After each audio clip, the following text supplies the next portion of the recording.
that day I decided that I'm going to live life for myself. I am not going to be that perfect person for someone. I am just going to take this moment and I will make it perfect for myself. And you know how it all began? That day I decided that I'm going to fight my fears. We all have fears. Fear of unknown, fear of known, fear of losing people, fear of losing health, money. We want to excel in career. We want to become famous. We want to get money. We are scared all the time. So I wrote down one by one all those fears. And I decided that I'm going to overcome these fears one at a time. Do you know what was my biggest fear? Divorce. I couldn't stand this word. I was trying to cling on to this person who didn't want me anymore, but I said, no, I have to make it work. But the day I decided that this is nothing but my fear, I liberated myself by setting him free. And I made myself emotionally so strong that the day I got the news that he's getting married, I sent him a text that I'm so happy for you and I wish you all the best. And he knows that I pray for him today.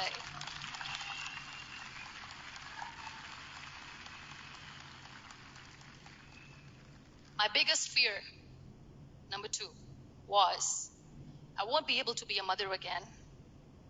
And that was quite devastating for me. But then I realized there are so many children in the world, all they want is acceptance. So there is no point of crying, just go and adopt one. And that's what I did.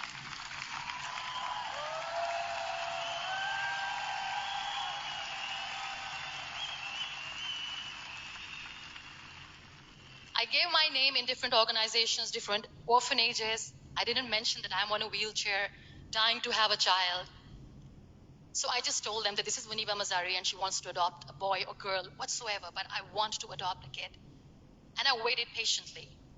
2 years later, I got this call from a very small city in Pakistan. I got a call and they said, are you MUNIBA Mazari? There is a baby boy and would you like to adopt? And when I say yes, I could literally feel the labor pain. I said, yes, I am going to adopt him. I am coming to take him home.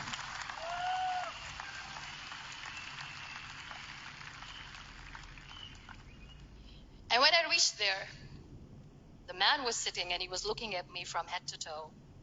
And in back of my head, I kept thinking that, oh my God, he's going to say she's on the wheelchair. She doesn't deserve it.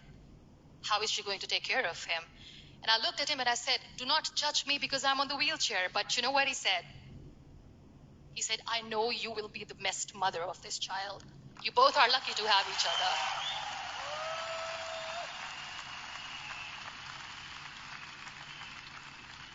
And that day, Niall was 2 days old, and today he's 6.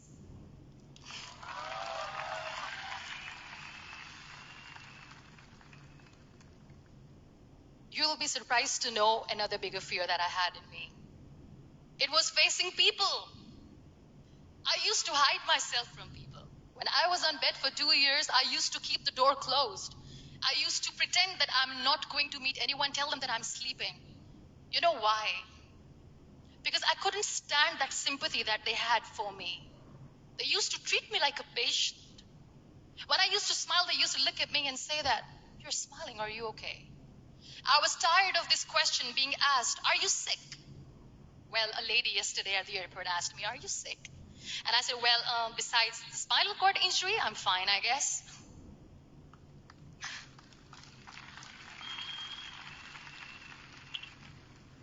But those are really cute questions. They never used to feel cute when I was on the bed. So I used to hide myself from people, knowing that, oh my God, I'm not going to see that sympathy in their eyes. It's all right.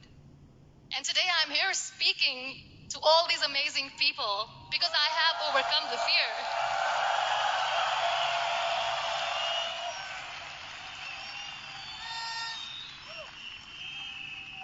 You know, when you end up being on the wheelchair, what's the most painful thing?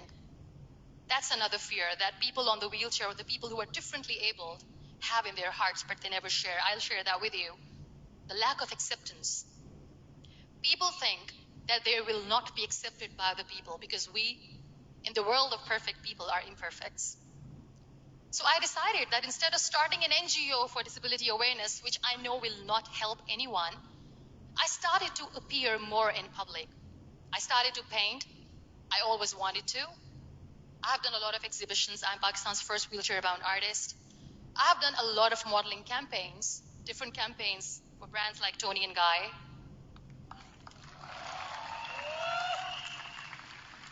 I have done some really funny, breaking the barriers kind of modeling. There was this one by the name Clown Town where I became a clown because I know that clowns have hearts too. And then I also decided that if I really want to make the difference, I am not going to let people use me for their polio campaigns where they will make you a victim and an emblem of misery and mercy and will say that, you know what, give polio drops to your children or they'll become like this girl. I decided that I'm going to join the national TV of Pakistan as an anchor person. And I've been doing a lot of shows for the last 3 years.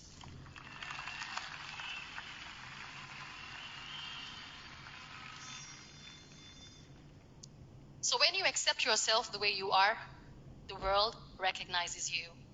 It all starts from within. Thank you.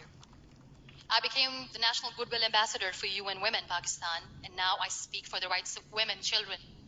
We talk about inclusion, diversity, gender equality, which is a must.